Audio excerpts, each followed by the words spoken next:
My solo show, Be Fruitful, I mean, it's in similar territory, but it's basically like, um, I'm not going to have children. There's not really a major religion that wants gay people. I don't get to look at the world through the lens of an afterlife. So I have to ask myself, if this is it, if this life is all I have, what does that mean? How is it meaningful? Hello and welcome to Tickets Still Available, a podcast by me, Rory, to help comedians sell tickets for gigs that they're maybe a little bit nervous about.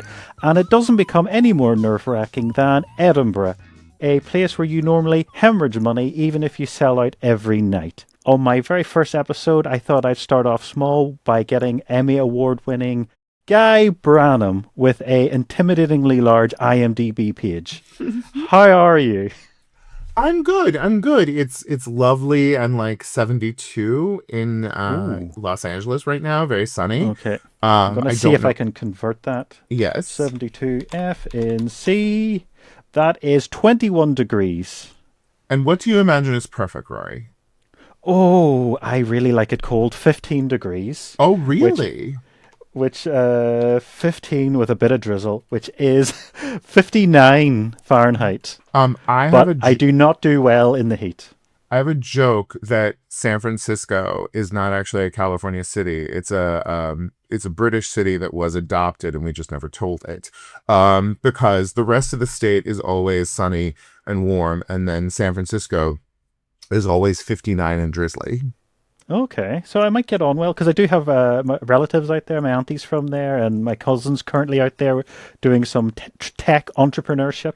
It's a beautiful city, and also San Francisco had an Irish accent that there was enough of a community that it was maintained into like the middle of the 20th century. Okay, wow. Because I also have other family out there still, but I've never visited them. I need to do that. But yeah, I think California has the most Irish people, but because California is so large, they're spread out usually. I mean, we have the most of a lot of things. It's a great state. So have you ever heard of a comedian called Richard Herring? Yes, I know Richard Herring. I know. So Richard Herring has he's done TV and all sorts, but he has a podcast called the Leicester Square Theatre Podcast, and all. I'd call him like a granddaddy of the Edinburgh Fringe. He's been going there since the 80s. And he's almost not smug, but he's like, I've been going there so long, I make a bit of money now. Like, usually you just lose money because you're hoping to get seen and brought into the stratosphere. But he was complaining that he thinks the tickets are far too cheap. So just to give context, your tickets are like £15, are they? Something like that? Yeah, I think they're like 12 or 15 pounds. So just to give a bit of context, what is it? Hamilton, the musical? It's like $1,000. Yes. Or £600. So the argument is that it tends to be a lot of middle-class people from the south of England, particularly London, go up, see all these things for next to nothing, have a wonderful time, and then go home. And it means a lot of normal comedians, working class comedians, really struggle. So it tends to only be nepo babies and ones that are wealthier. Have you heard much about this, or are you just coming here doe-eyed? I'm coming here doe-eyed, or coming there doe-eyed. Like, I'm, far be it from me to have strong opinions about this system that, has been built by another comedy community that I am, trying to avail myself of. I'm just trying to learn how it works and how you make it through. But I do think there's something really beautiful about having a festival with such a low barrier to entry. I have a couple of friends who have come and done the free Fringe. And there is something nice about it. So the idea of that is you pay what you would like, so you could pay nothing if you want. Yes. And I really love the idea of, being able to go and perform for people who, it's not a great financial barrier if they want to add my show to what they're seeing in a day. And also that I get to go and bounce around and see a bunch of shows and not have to pay that much money for it. But my show is Be Fruitful. It's at the Gilded Balloon Teviot Square Billiard Room, and people should buy their tickets. People should come and see me. I'm so funny. I do like the website lets me know how many stairs there are. There is between 11 to 20. Europe has done such a good job of trying to accommodate people. when I was in Europe, like just being like coming up and saying, "Do you have any allergies?" At a restaurant happened like 5 years before it ever happened here. And even though the UK is no longer part of political Europe, I do think that you guys have good policies towards access. Like, there's a very good comic in Los Angeles named Danielle Perez, who's in a wheelchair, and the number of situations where she has been like truly vexed, or people have booked her and not realized that it took stairs to get there. And I've had to carry her up many stairs. Yeah, one weird thing about Brexit is Britain likes to be like a nanny state, but it loved to blame everything on Europe. Oh my God. I have just knocked over a glass because I've lost my temper. Did you break it? See, that's why we need the nanny state. No, they like to be nanny statey and then go, oh, the European Union made us do that. And you're like, did you not come up with a kite mark that is basically a European standard now? So look, I remember the first episode of Yes Minister that is all about how, or no, it was the first episode of Yes Prime Minister, I think, where the European Union wouldn't let them call British sausages anymore because there was too much bread in it. That's like, it's a fun idea, but coming from, a hyper-capitalist nightmare where nothing ever gets regulated, it is exciting to see how the other half lives. Well, because the thing is, the European Union is still very capitalist. It just believes there should be, it has more idea of regulation, where it feels like corporations don't have as much say in it. It's tragically, I think America has gone a bit sort of capitalist mad, or greed mad, would you call it? Yes. I mean, through the 1960s, we had like solid legislation for like labor protection and products protection. And then we really, over the last 50 years, have just been like, nah, maybe I'll get rich. Like, maybe I'll get rich, and then I don't want people to be able to sue me. Speaking about people getting rich, one criticism Edinburgh gets a lot of is the cost for accommodation when you're there. It's a bit like a lot of these places, people just like rent, like, here you can have my child's room and I'll charge you $2,000 a night or something crazy. Are you okay accommodation-wise, or has that not come up yet? It's horrifying. So the options are like living in the dorms, and that's very expensive. I was like, because I'm not a child anymore. I am a middle-aged gentleman, and also I tend to have like a decent number of writing jobs and stuff. And I was like, this is the one area where I will splurge and I will spend a little extra money. And then I ended up not getting a writing job all year long. And it was like, okay, but I spent too much money for a place, and I'm excited to have it because, on top of everything, like, I'm getting to spend a month of my life in a city not my own, in like in a beautiful city, like full of culture and history, and I want to be able to enjoy it, and also get drunk and stagger home like I did back when I was in my 20s. And so having somewhere where I don't have to negotiate public transportation is very exciting. California, we don't really do, well, San Francisco does because it's not really a California city, but like Los Angeles, we don't do public transportation here. No. One thing I think you've missed out on, I'm looking at your ticket times. The show starts at 8:30. Yes. A lot of people I hear about, like Mickey Bartlett and other sort of Northern Irish comedians, they seem to really like, because you can have a gig that's, say, 9 o'clock in the morning or 12. So you have your gig and then you just drink all day. Yes. Well, no, I mean, that is interesting. And also, like, trying to figure out where the good times was, because from my perspective, 8 o'clock is when shows start.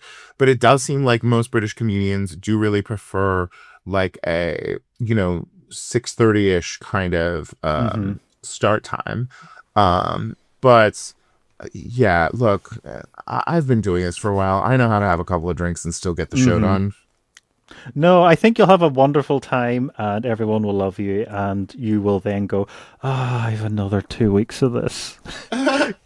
Because that's what people say. There's a certain like euphoria of like, oh my God, I'm doing this for a week. And then it's almost like, oh wow, this is still hard work. And it's still, because is it a month of shows you're doing?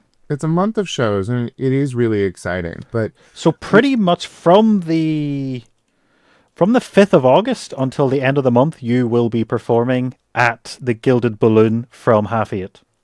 Yes. But every audience makes every show different. And I Yeah. think being able to embrace that and have fun with that is going to be part of the glory of the month. And I've really been impressed by the way that different audiences have shown me the show in different Mm-hmm. ways. Okay. And I'll try to embrace that. I'm truly terrified of just an audience full of Dutch people who understand Oh. English perfectly, but don't find any of it funny.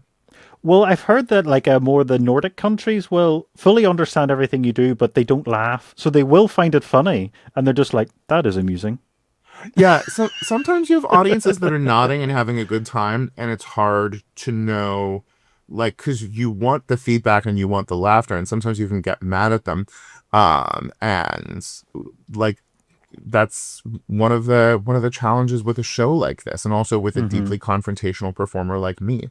Am I gonna Yes. get in a fist fight with a Danish guy? Probably. So how much have you done much of performing in England? I have performed a little bit in England. Like I said, I was there for Okay. a month in 2018. I was scheduled for a week of shows at the Soho Theatre in London. Wouldn't that have been great? In Mm-hmm. May of 2020. Oh my Um, goodness. yes, I was so excited for it, and then that happened, and it Would all you went like to away. have been locked in London? Like, say you got over and it just started and was like, you have to stay here now. I mean, that would have been truly horrible, I think. Mm-hmm. Like, I wouldn't have been able to avail myself of any of the fun or cool things, except I would have gotten Yeah, to watch cool British game shows. Those are really fun. true. Um, This seems but to be one of the few things people watch on UK television. yes. But like getting to be in California sunshine was one of the few upsides. Um, but yeah, like I'm a little nervous about my material and how it will land with not just cultural references, but also sensibilities, like what's going to scare them, what are things that are like nervous making to Americans that, English or Scottish people are blasé about, Mm-hmm. that kind of thing. I really, a great Irish comic named Alison Spittle has been really, really helpful in getting me ready for Edinburgh, but I do need to take my hour and have one of the British people I know do a little bit of a pass. Do you know there's a Okay. very funny English comic named Siobhan Thompson who came to my show a couple of months ago when I was running it, and she gave me some valuable feedback. But we got to prepare. Um, should I have a humorless Norwegian person also look at my material?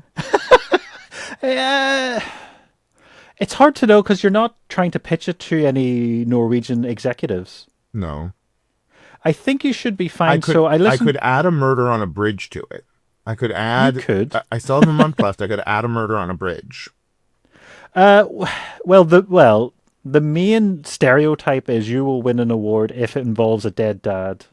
Oh, I mean, It I seems to be. have. It has to be an emotional journey that the middle class will like. Well, if you just are like bang, bang, bang, bang jokes, nobody I, cares. I have a dead father, but he isn't Mm-hmm. that well utilized during the show. That's Okay. unfortunate.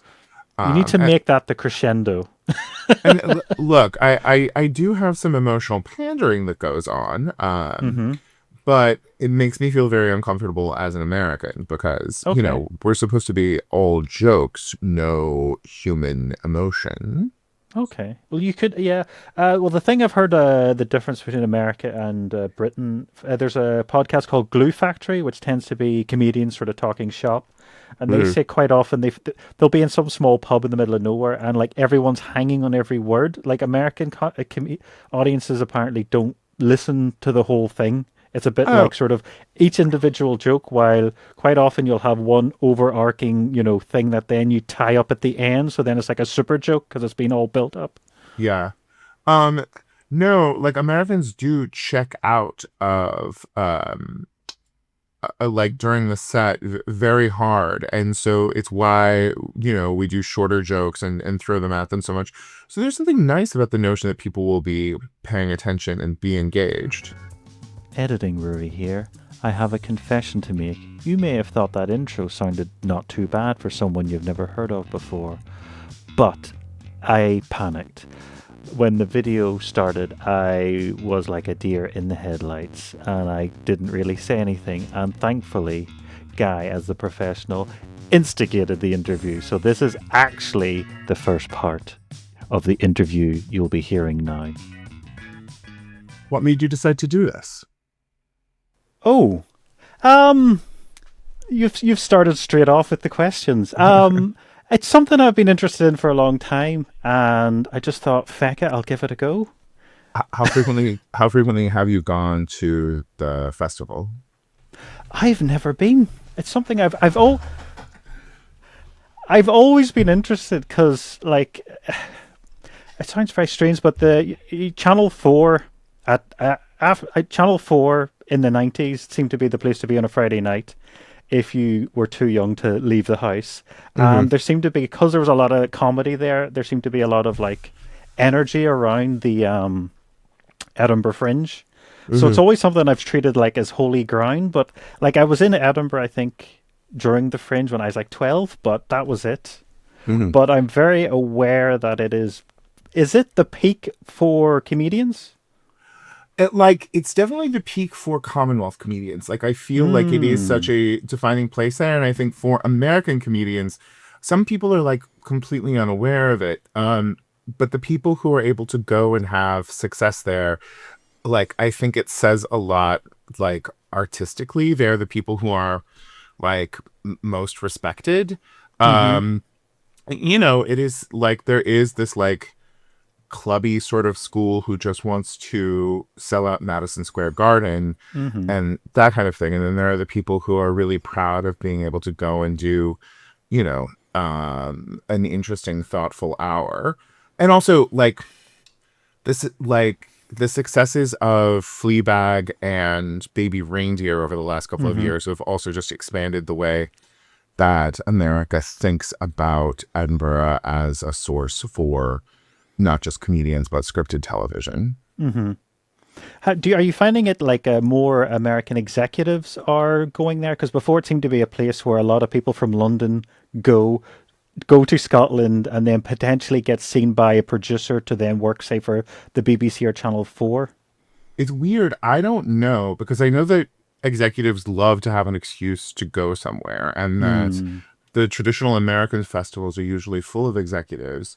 But I haven't heard about that many people going, and people who go, who are execs, they were talking about it not as a business thing, but as just like a joy thing. A joy thing? Okay. Yeah, and that's actually something that is kind of appealing to me. There was like a boom of comedy festivals in the 2010s in America, and there were some festivals that were like more, where business got done, but they were more about the quality of the comedy than they were about the business getting done. And that was a really good thing for American comedy. But I feel like most American executives feel like some intermediary has to do the work in between Edinburgh and them caring about Edinburgh. Okay. That some British producer or something has to like carry it over. We're really good at not paying attention to the rest of the world. That's understandable. Except when we're bombing it. True. But I feel like it's also you're the victim of like talented people from all around the world will come to America to try to exploit it and make as much money as possible.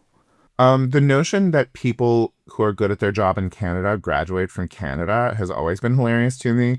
And then I didn't think Canada existed. I have a joke about that. I have a joke about that. That's what I'm worried, that like you're going to Scotland, which feels very much like the Canada of Britain. So does Scotland exist? Like they are much better about being forward about asserting their identity. You know, the Scots, you think, than the Canadians? The Scots, yes. The Canadians don't know how to assert anything. Except for the I thought recently they're all elbows up because of Trump. But like Canadian elbows are like soft and forgiving, you know. And they did burn down your White House once. Like, let's be fair. It was mostly the British who were burning down our White House, but they fucking they took us on and took us to task throughout the War of 1812. And it's why it's the war that Americans don't know anything about, because it is just a series of us getting our ass kicked by Canadians in what would become Toronto and on Lake Ontario. And do you live in Northern Ireland? I live in Northern Ireland, yes. Which I Do always you, feel like Northern Ireland sounds a bit like own brand Ireland. I feel like if you say to American, "Oh, I'm from Northern Ireland," they're a bit like, "Oh, oh, that's funny. Own brand is like generic, like the store yeah." brand. Yeah. Oh, that's interesting. No, I think we're just like slightly terrified because we know that like there are great difficulties, but we don't know how to talk about them. Um, though I do feel that Derry Girls did such a good job of like Yes, spoon definitely. feeding the troubles to Americans. And also, I have said this before, I will say it again. The chalkboard with the list of differences between Catholics and Protestants is the greatest piece of comedy writing that has ever been done. Keep their toasters in the cupboard, eyes further apart. Like, it's just, I want to And how understand. H is pronounced. I want to understand the story of that. Like, who was it? A junior writer was given that task? Did the art department do that? I need to know everything about that story. I don't know exactly, but a lot of those are just generic stereotypes as far as we're concerned. So yeah, Catholics seem to have eyes further apart, while Protestants narrower together, for instance. And yeah, there is something an older generation does enjoy. They're a bit like, what side do you think he's on? Oh, that's really Sorry. funny. That's really funny having to. Well, and it's also America sees everything through race. Everything sees everything through skin color, and I think our ability to process places where those differences are not are about something other than skin color is really difficult. And we always try to lay this idea of whiteness and blackness on top of other struggles and things. And Yeah. it is interesting to go to somewhere like Canada where the language you speak is like in many parts of the country the identifier for where you exist in the social strata. But And they like also have like, it's almost like religious police. They have like police making sure everyone's speaking French. I mean, yes, like they do have those regulations. Like Quebec goes really hard at it, but also like as you guys well know, surviving under colonialism is not an easy thing to do. And like, because of federalism, Quebec was able to sort of push back.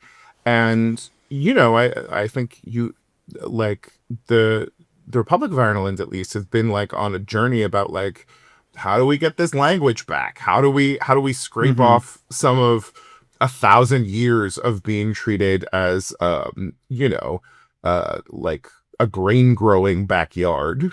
A basket, what do you call it? A food basket for the British Empire, Yes, yes. which is similar to your upbringing in Northern California. Yeah, it was really, really interesting. One day I was driving down the Central Valley of California, a place that no one thinks about. I'm sure when you think of California, you think of Los Angeles, you think of Yeah. surfboards. And like I was just looking and I realized I am from a colonized place. I am from a place that is about extraction of resources and nothing else.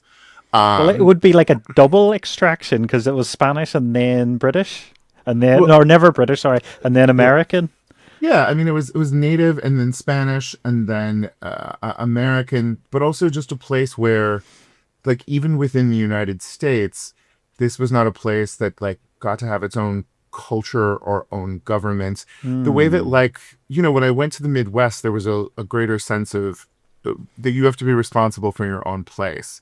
And like in California, there's somebody else to make those decisions. You're not like in Central California, you're not important enough. Like Okay. San Francisco and Los Angeles are the ones who are making the decisions. We're just growing almonds. But you're like California is like a somewhat underrated powerhouse when it comes to farming output and power Yeah. around the world, and also sort of protecting the rest of like American states. Yeah, we don't really think about it, but like, it's a huge economy. About this, physically a little bit smaller than France, but I think economically about what France is.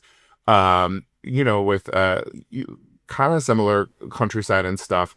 But yeah, like California, because California is the surfboard state and the Hollywood state, we don't think about the fact that like it's producing more milk than Wisconsin is. It's Like, yes, the Midwest is growing wheat and soybeans, but we are growing everything else that makes your food delicious. You know, like Yeah. asparagus and artichokes, and where I come from, it's peaches, prunes, and almonds and walnuts.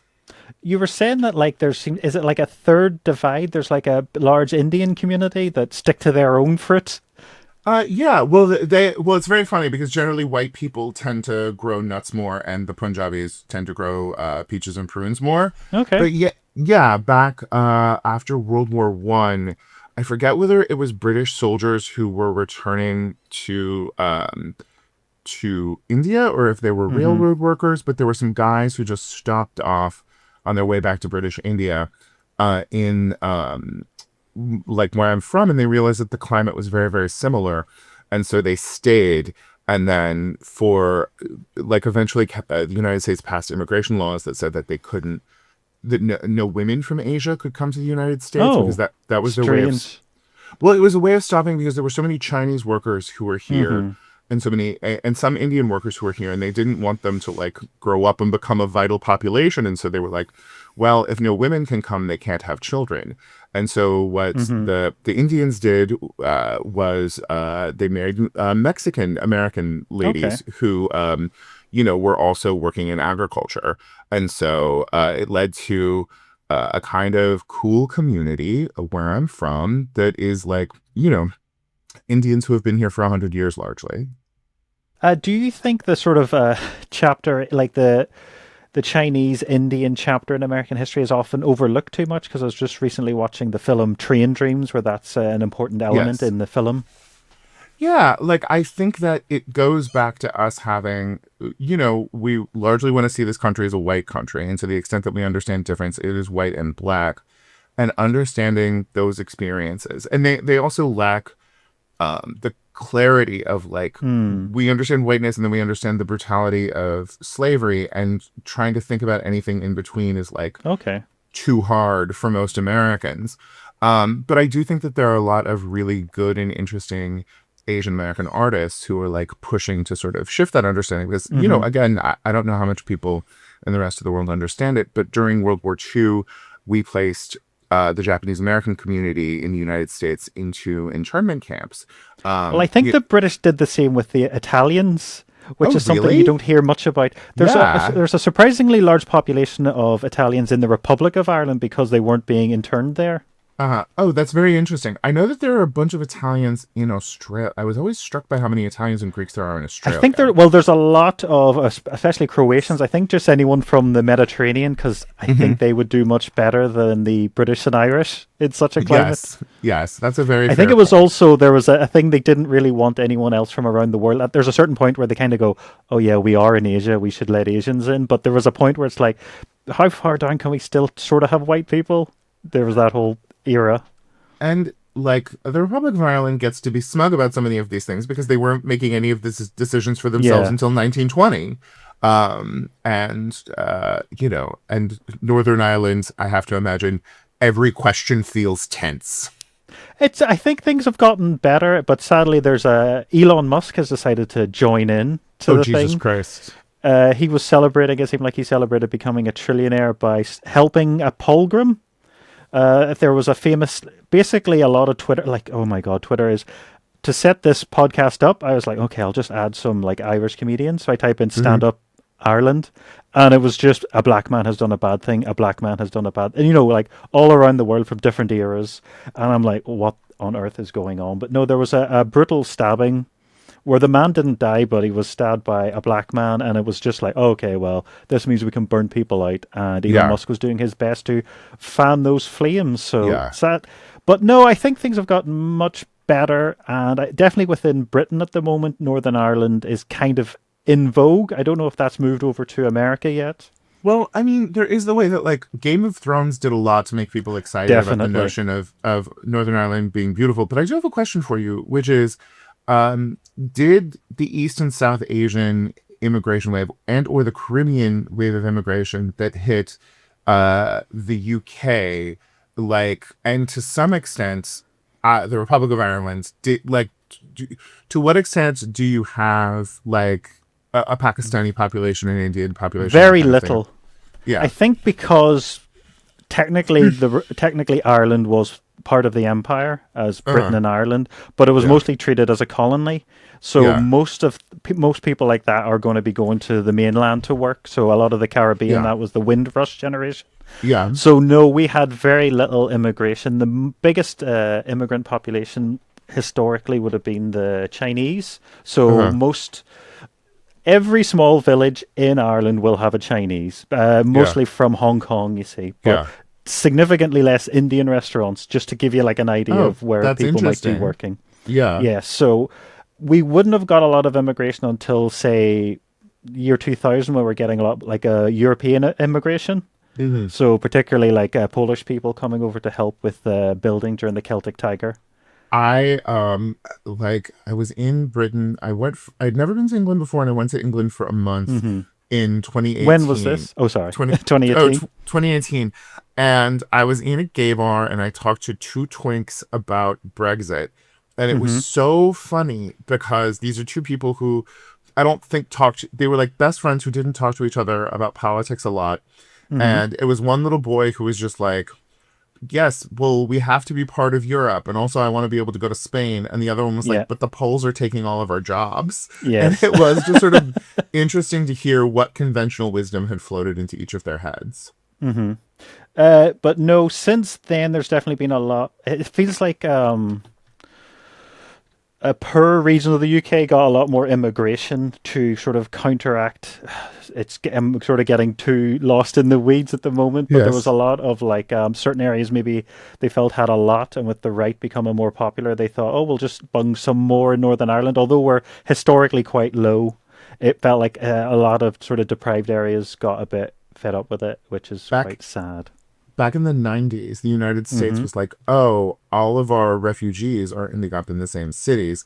Let's work harder to put them in places that don't have refugee populations like this. And it became a very funny situation of like, you know, like at the same time, a bunch of East African refugees and a bunch of Hmong refugees ended up in Minneapolis, a very white city that didn't know what to do with them. And like now it's like made the city much richer and more wonderful, but it is very funny that like, you can just gauge like when a city, when the federal government decided a city was too white because they have the refugees from whatever wars we had decided to get ourselves into then. But that's the other issue Europe has in general, which is we get the refugees you caused most of the time. Yeah. Except for Libya, that was also France and Britain's idea, so they should reap some of those consequences. Are you upset that you stopped your podcast, Pop Rocket, just before the pandemic? Because I listened to the last episode. It was quite harrowing, that episode. Everyone was very upset. And I was like, if you just waited for a year, like Ellen was trying to do a podcast in her house, you could have raked it in. I know. I mean, the 2020 podcast boom was kind of amazing. I'm mad at myself for not being part of it. But it was just like, I love doing that podcast and I love doing it with those people. But the requirements of 4 separate schedules and like, I have a job that is just shifting shape all the time. And it was just a cycle of destruction of sort of like, I was like, oops, I'm at a job that works late now. I don't know what we're supposed to do. Other people being like, we can't change our schedules. Me being like, then I have to go. And then the network being like, okay, then you're canceled. Or no, it was like another host was like, well, this is also a good time for me to leave. And then it all fell apart. And then at a point in time when I had been like, I need to get rid of this because I have too many obligations. Then suddenly there was a bunch of, well, we have to meet about this and we have to do a bunch of episodes. And it was really hard. But like, I haven't been able to get back into the podcast game since then. And it's sort of making me mad because that's, you know, television is dying. And absolutely. Podcasts are the answer. Which brings us on to your Edinburgh show, which I think is a thing. So you're Generation X? Yes. I'm a millennial. Apparently millennials are the last that have like a broad knowledge of like the years before them. And you're all about teaching the gay community about basically what they should know, because Generation X or Z, Generation Z have a very limited knowledge on what has gone before them, and you're trying to fill them in. Editing Rory here. I thought I was doing well at this point, as I'd done my best to watch as much of him as I possibly could. But as I had watched so much, it all mushed into one, and I got his Edinburgh show wrong. So that's not what it's about. And Guy is about to tell us what it's actually about now. Yeah, I mean, that's not really what my solo show is about. That's more, I have an Instagram series and a TikTok series called What the Old Gays Remember.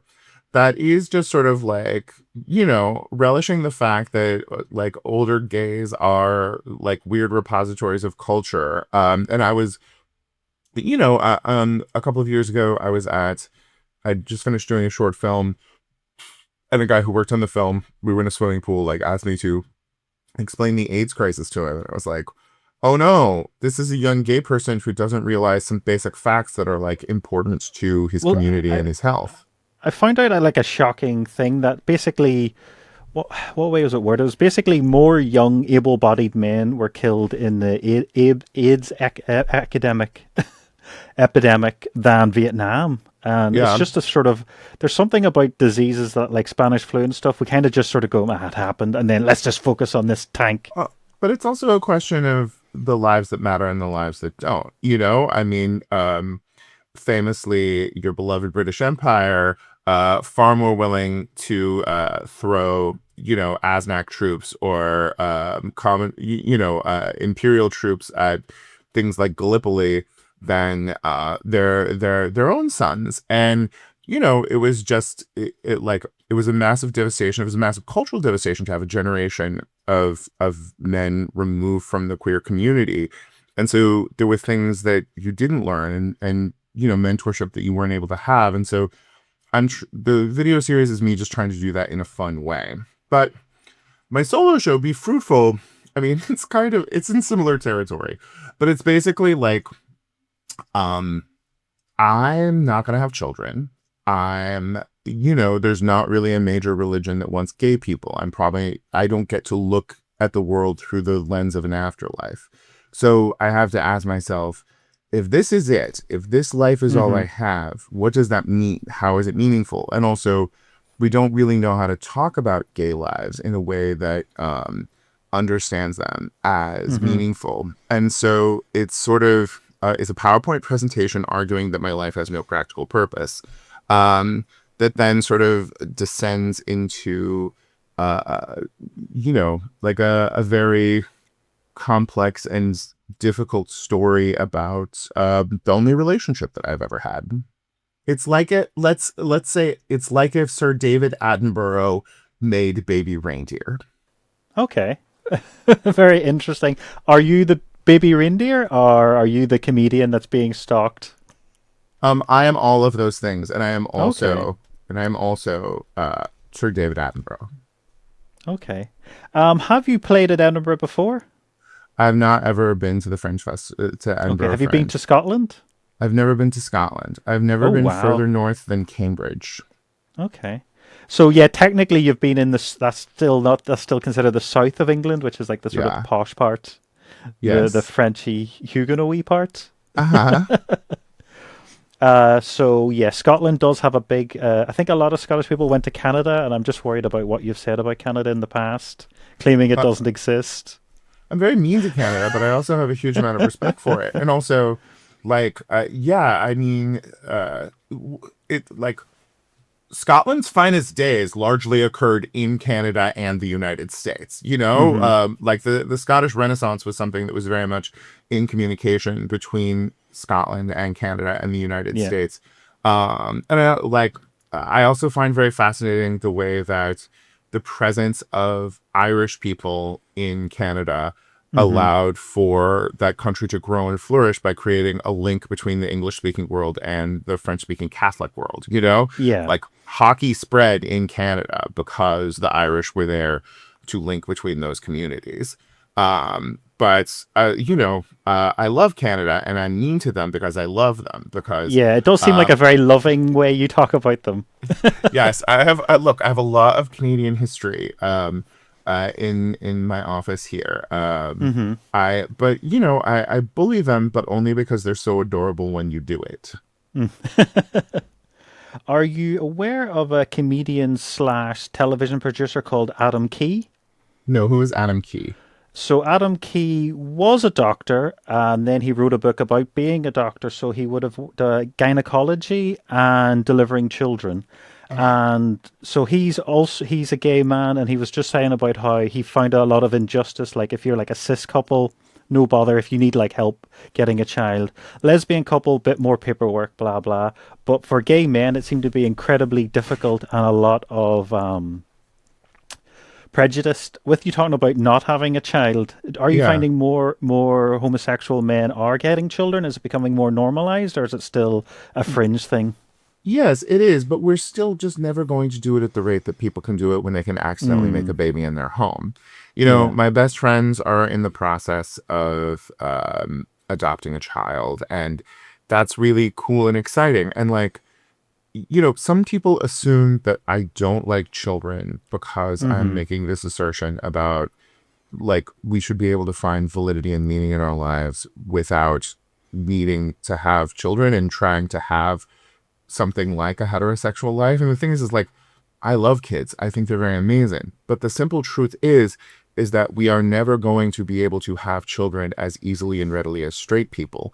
And as long as children is the gauge of meaning, it is always going to value straight people over gay relationships. But like, among other things, there is just a financial barrier to entry there, particularly for gay men trying to have a child that doesn't exist for straight people in Mm-hmm. the same way. Yes, there can be financial barriers to entry, but not in the same way.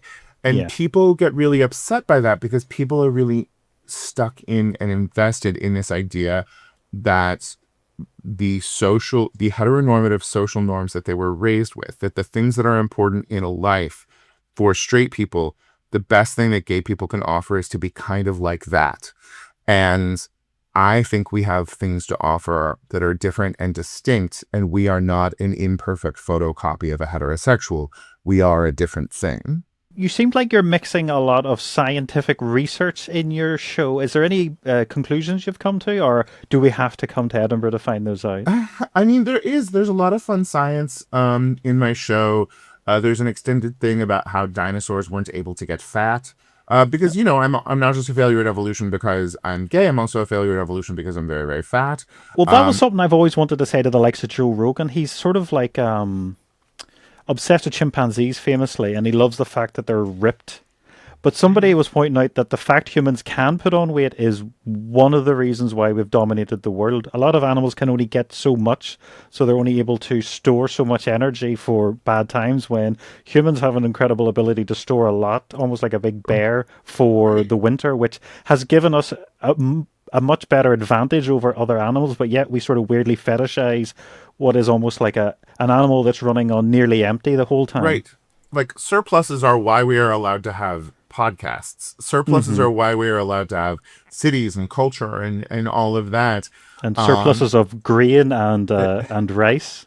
yes.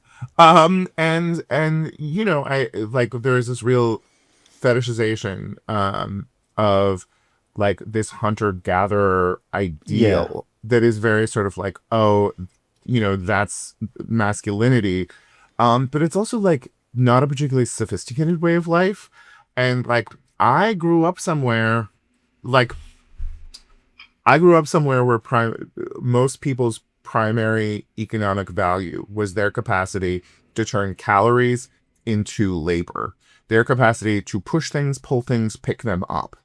And that is a hard and harsh way of life that doesn't leave a lot of space for things. And, I think that we have this inclination to see things from this very, like, mechanical perspective, this very Mm. sort of base kind of perspective that doesn't acknowledge the complexity and the sophistication of the world that we live in. Like I don't know how much you guys had it there, but like in over the last 15, 20 years, there were a lot of like rich kids who did a lot of dressing up like they were manual laborers. Mm. And, that was always kind of bothersome to me because I can't just wear a pair of work boots. If I wear work boots, someone will expect me to work. I come like I narrowly escaped being stuck in that world, and I value so much not being there, you know? So leaving what I know the concept of working class and middle class is slightly different in America to Europe, but do you find there's many people that you'd say are genuinely working class like yourself that work in sort of Hollywood and as a writer and stuff? Not remotely. Like Is it across mostly nepo babies or just wealthy people that just were able to have a much easier time getting in? I mean, there are definitely Nepo babies who are around. Some of my best friends are Nepo babies. There are also a lot of people who just had like lawyers for dads, people who were able to pay for, dumb classes and, keep you from being economically devastated by making an irresponsible choice with your professional life. And there are some people who are working class who have managed to do this thing because they love it and fight their way through. But they are a minority. That I was trying to think about it like a couple of weeks ago because I was thinking about that idea of labor being your only value, and I was trying to think of somebody who would understand that, and it was really hard to go through and think about people who like even so many people who fancy themselves socialists are also very proud of themselves for being culturally better than legitimately working class people. And they don't realize the way that they are projecting that and performing that. And it frustrates me. Okay. Do you think there's too much emphasis on wealthy people in Hollywood and TV, and you don't get sort of a normal, true working class settings? I think it's destroying an industry we had that was really good because we don't know how to make television that reflects the lived lives of most people in the United States. They don't know how to, I was talking to an exec a couple of months ago, and I said, we need to be able to make a show about somebody who hasn't gone to college. And she said, I think those people are happier. I think they're happier. They just don't have to worry about the same things that we do. And it's like, fuck you, lady. They have to worry about how they are going to keep their children from dying. They have to worry about when they are and aren't going to get health care. And a lot of those jobs are more just physically dangerous. Yes. Because when you talk about your father's job, it feels like any day he could have been injured and then one breadwinner is gone. Right. And these things. Because was it construction work and then he would do seasonal farming work? He did construction work, and then he never did seasonal, as an adult, he never did seasonal farming work for other people, but we would, during the fall, when I was, until I was like 10 or 11, we would harvest the almonds from our own almond orchard. And so that was just something you did over the course of like a couple of months. Other than that, almonds, you just you water them and then they just grow. But yeah, people we knew, and honestly, where I'm from, getting a disability claim was it was looked on as a kind of paradise. Oh, he hurt his back, and now that means he doesn't have to Northern Ireland, I think, is a world leader in disability claims. I think we are by far the most in the United Kingdom. The man who is the heir to the earldom of Essex lives in my hometown, and he is a grocery store clerk who hurt his back and now is off on a disability claim. And it is, to me, such an interesting linkage between, that world of aristocracy and the world that I come from. So I had a little panic last night when you said you would agree. So I was like, ChatGPT, get me questions for this show. And one of the things it said at the very end was it was like a warning, which I was like, why is it giving me a warning? And it's really? He is very well read. And I was like, okay. Oh, wow. That's so exciting. Being extremely well read is the term. So the British audience, particularly the sort of more poshy ones, will love references to the classics. Okay. I'll try to, but the thing is playing the status games with them, I don't understand. It doesn't entirely work for me. Okay.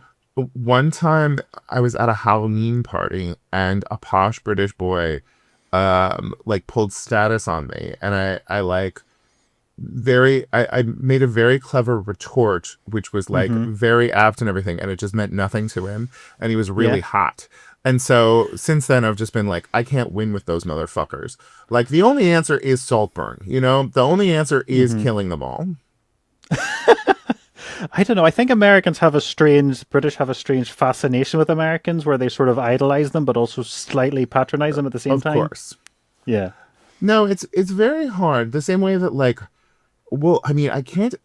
It must be so weird to be Australian in Mm-hmm. the UK because it's like, oh, you're a moronic sex god. Like, Who works in a bar. yeah, you're dumb and hot. I don't know. Well, it's like Australians come here, like every Australian who has been the hot guy or girl on Neighbours or Home and Away, then Mm-hmm. moves to Los Angeles and is here, Okay. and then are like professionally hot in a town of professionally hot people, and it's always very impressive. But being professionally hot in a city full of pasty investment bankers must be even more like jarring. Yeah, I think this we're getting more into the sort of class of them all, where Australians do feel like the class system is less obvious and they're a bit more working class. Yeah. So I do recommend that you take a nip up to Glasgow while you're there, because Okay. Edinburgh is the posh city. Okay. And It's where it's a sorry. lot more working class, but it's a big city. I think it's bigger. It's about 1 million people. Uh-huh. But it is also, you know, there'll be lots that you will enjoy. It's still very British Empire and has its own flavor and very diverse. There used to be a very good restaurant in Los Angeles that was a fusion of, it was named after the Jewish neighborhood in Glasgow. Okay. And it was sort of like fucked up Did it and have exciting battered Jewish. pizza or anything? They didn't have battered pizza. I just remember But they you've heard had, about the sort of stereotypes of Scottish cuisine. yes, the notion that you people will just put anything, or not you people, that they will put Close enough. anything in batter and then fry it is very fascinating to me. I Mm-hmm. did in preparation for going, I went online and I got a haggis Okay. and I got some I've never had a haggis, but I've heard black, they're lovely. it was Black pudding? good. I got a black pudding, and Yeah. then my friend and I, we just posted the video, but I taught myself to make cranachen, and then I made it with her, and Mm-hmm. that was lovely. And black pudding is like better than I thought it would be, and she like Yeah. It sounds horrible, but it's lovely. yes, and then but the notion of like a battered and deep fried haggis or black pudding Mm-hmm. is intimidating, but not as creepy as like a battered and deep fried like Mars bar or whatever. Yes. Though, Yeah. oh, in the United States, we have these things called county and state fairs. And I've heard, is it like fried Coke? yes. So like the Minnesota State Fair is like the greatest of the state fairs. And last year I went and I just made roast jokes about all of the fair food. And it was uh, like deep fried Oreos. They had deep fried butter, which I didn't get, but they really go in all of those bizarre directions. So like I am prepared for that. And also, as you can see right here, I have what looks to be a cold sore, but it's just I ate a fried chicken sandwich when it was too Oh, hot, okay. and it like popped out and attacked me. So I'm really prepared wow. for You, the you're Scottish preparing cuisine. for Scottish cuisine. Yeah. You need to try to make a fried iron brew to kind of make a. You've heard of iron brew before? No. So Scotland's one of those few countries in the world where like Coke isn't the best selling. They have Oh, their really? own drink. It's people can't describe the taste. It's sort of citrusy. It's neon orange. Oh, that's Uh, cool. So you'll have to try it and then see if you can bring your American ways to it and learn how to fry it. Absolutely. Absolutely. I do love, one of the best things about being a touring comic is that you do have these like regional flavors and delights. Like there's a weird soda that's only in the New England, only in like Massachusetts and Maine and stuff, and it's so good. And you can only get it there, and it's magical. And so I'm probably gonna fall in love with Iron Brew. Yes, no, I think you'll get in well, and since it's your first time, and also it's usually where a lot of comics try to start off. The thing I keep hearing from like smaller comics is like, what if there's a BBC executive there? What if Yeah. because a lot of them are just drinking the whole time. They're like, if I don't go to this one, that will be the Right. one that there's an executive, so everyone's worried. While you're a little bit more like, I've had a career. I'm Yes. going to meet people and have fun. Well, and also, like, LA kind of is that all the time. Like, Yeah. you come here and you are like, what if there's an exec in the audience? And the answer is, there will be, and they're not going to be able to do anything for you. You know? Like, there are some people who have these explosive, transcendent moments, but most people just have a career. And it's Yeah. not that one moment, it is just, they've seen you 17 times, and then there's one moment when they're like, oh, wait, wouldn't he work for this? Mm-hmm. Okay. Buzz is a magical game. Buzz? Buzz. I've never heard of Buzz. You've never heard of Buzz? No. Buzz is Oh, like is this the PlayStation game? no, like Buzz, like, are people talking about you? Like, Oh, yes, yes, yeah. The buzz is in the air. I get you now. yeah, is the town excited about you? And just like different people have, I've been doing this for like well over 20 years, and Mm-hmm. then I just had a nice little article in the New York Times about this like Instagram series that I'm doing, and it's Yeah. like I got a little buzz. People are paying more attention, even though I'm the same guy I was 2 years ago. That's what I was going to say. So you're trying to tell the younger generations what a gay culture they should know. Is there any gay culture or any sort of thing you'd like everyone to forget? Just Well, the thing is my videos are for everyone. My videos are for Mhm. everyone to remember these things, and they're Yeah. not just about gay things. They're just about things in culture that like gay people pay particular attention to. Okay, the things that I would like people to forget are that most of the good people who are now out of the closet and famous gay guys particularly were outed by Perez Hilton in 2006. Like, we never remembered that Neil Patrick Harris and Ricky Martin, they didn't choose to come out of the closet. There was just a mean gossip monger who made them. And that should be forgotten. And then also I would say there was a period around 2002 when we were wearing capri pants for men. And we had like little flip flops with a heel that gay guys were wearing. I think nobody needs to Okay. remember that. Though we're now in a really half shirt time, and I don't know that I adore that. But Okay. the half shirts are here. Are you half shirting much in Northern Ireland, Rory? I don't think so. Although the weather was a bit weird, I don't think so. I was going to ask, with just such a long career and Emmys and all the rest, could you please tell me about your time on G4 TV? Oh, that's wonderful. Yeah, so my first job writing was for a little cable network that was about video games. Mm-hmm. Um, and it was just the warm hug of being surrounded by nerds every day. We didn't have the language to talk about neurodivergence in the same way, and having Mm-hmm. that like nerdy intensity and professionalism. But there's also a way that like nerds are so well at that time were like so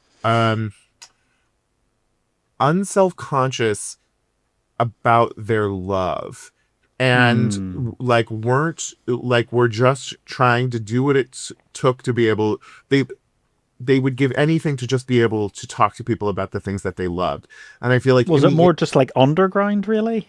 it was more underground, and people were so happy to have other people like them, and there was a way that there was a like 12-year-old boy energy of no, you got this Mm. wrong, and all of Yeah. that. A lot of the like aggression that turned into the manosphere was in a much Mm. sweeter place, before so many of these people had gone through puberty.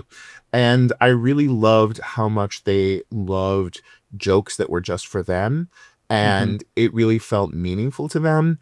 And I think that some of that energy has turned like nasty and unfortunate in the last couple of years. And it makes me sad, because I think being able to share your fandom and your love of something with other people when you feel like it's something, when it has previously felt like something that was you and you alone, is really, really Yeah. beautiful. So you had happy memories of it, because it's something I had a soft spot for, and it was like a very early pioneer of like the juggernaut that is like gaming media now. Yes. No, it was really wonderful. Everyone knew so much about what was going on. Like, there was something really fun about, because, like, as a writer, sometimes you deal with hosts who are dumb or hosts who aren't funny. And I knew that I would write jokes and stuff, and I would, I didn't know a ton about video games, so I would try to do the research to make sure it was correct. But that the last editorial minds were my two hosts felt so good. Okay. Like that these people are as smart about this as like, our head of editorial is. And there was just so much opportunity to play and fuck around. Like basic cable back then is kind of like what TikTok is now, or like Dropout TV.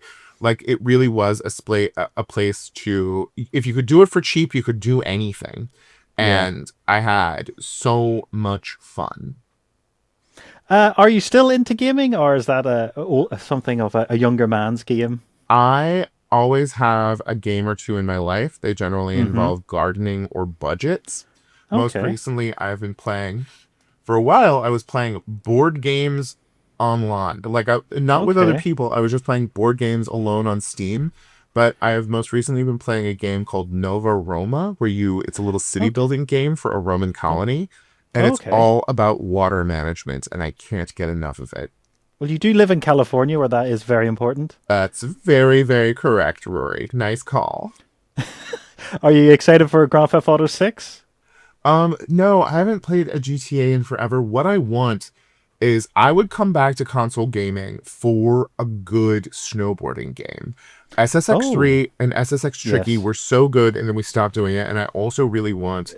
Apologies, this is editing Rory again. I just wanted to say, when he said SSX, I wanted to go behind the green screen and get my PlayStation 2 copy of SSX, but I was too shy and I give up. So that's all I was going to say. Ciao, ciao. No, the podcast isn't over. It's editing Rory is out. Like the SimCity franchise died. A good like a good city building game. There's one on Steam that people keep telling me to play, and I don't like it. Well, there's City Skylines. Yes, but I hate City Skylines. Okay. I heard they cheat when it comes to cars. It should be much harder to make cities like that, but they're like, oh, cars are okay. Well, California, the United States, we love our cars. I do miss, like, when I was there was really a beautiful time, like Fable, BioShock, the first Portal. It was 360 era. Yeah, like it was a really great time for gaming, and the investment in stories that were possible were really lovely. I get annoyed with cutscenes now. Like other people I know, like love sort of like Japanese style gaming, but I get bored. Have you any concerns about your gigs? I'm so scared about selling tickets. I think everybody is in Edinburgh, I'm afraid. I know, and like I'm excited to get to go out and bark and get to see people, and all of that. But I'm just, and look, I've done my show to an audience of 4 here in the United States. I can do it in Scotland, but just I don't know what I'm going to face, and so I'm so excited. Oh, yeah, if there's anyone out there who has any advice, please share it with me. Okay. DM me. Thread at me, hit me up. Anything I can know to understand the battle that I'm going into, I would appreciate. Well, I was listening to you were talking about baldness in one of them, and you have you were saying that when you shave, you like nick your moles. Yes. So I was going to give you some advice. You can get. Yeah. Have you ever seen one of these things? Oh, you have stopped showing up for some reason. You've been. I'm not showing. Has it just given up after an hour? Yes. Hopefully it'll come back. What is it? What are you holding up? Okay, for our audio listeners, I am holding up. It's basically like a normal electric razor, and you know how normally it's like 2 sort of spiky bits of metal that like rub back and forth. It's instead of that, it's like a full circle. Oh. It like loops in on itself. Have you ever used one of those? I have a really great one now. Well, first of all, I went to a dermatologist and had a bunch of my moles removed, and that was really helpful. Oh, wow. And then there's this thing called a Pitbull shaver, which is not owned by the rapper Pitbull, which seems shocking to me because, well, to my knowledge, because he is famously bald. Yes. But it's really, really great, and it holds a charge better than anything I can imagine. I charged it once, and it's been going for months now. Yes. So it's like instead of one normal shaver, it's like 4 of them. It seems to be. Yeah. It's 4 little circles. Yes. and it does an amazing job, and I love it so much. Okay, But no, because I heard you talking about that, and I was like, oh, I could maybe help him, because I am also a bald man for our audio listeners. but last week I went and I performed on. I was coaching the drag queens on RuPaul's Drag Race, Yes. and RuPaul famously also a bald person.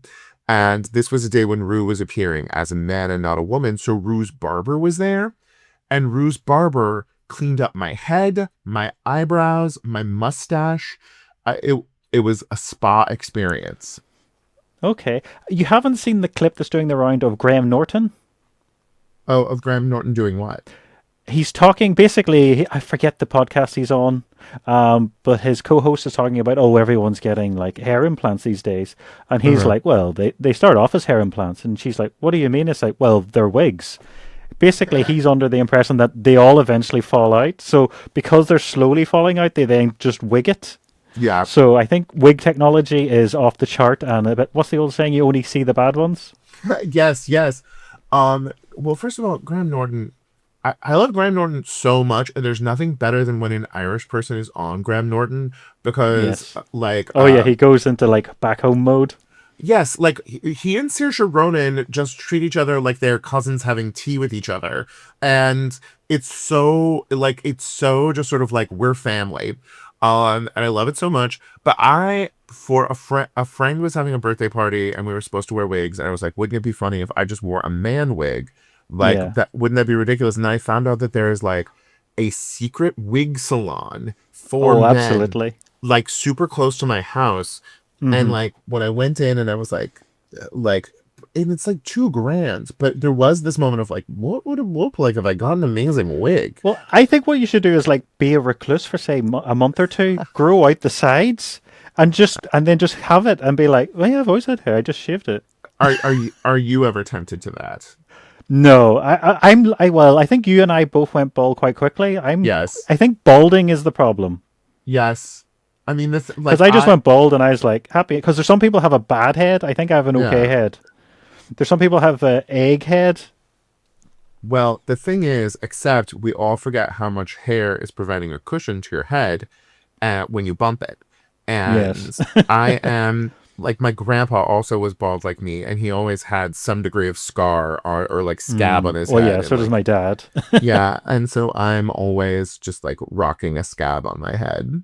Anything else you'd like to plug, or is it just please go to Edinburgh? It costs a lot of money. Please go to Edinburgh. It costs a lot of money. My show Be Fruitful is every day at 8:30 at 8:30 at the Gilded Balloon. Come and see me. It's a really fun show. It's smart. It's full of jokes, and it will make you feel things. And I think you'll like it. Well, it would be nice if I booked some time off and visited.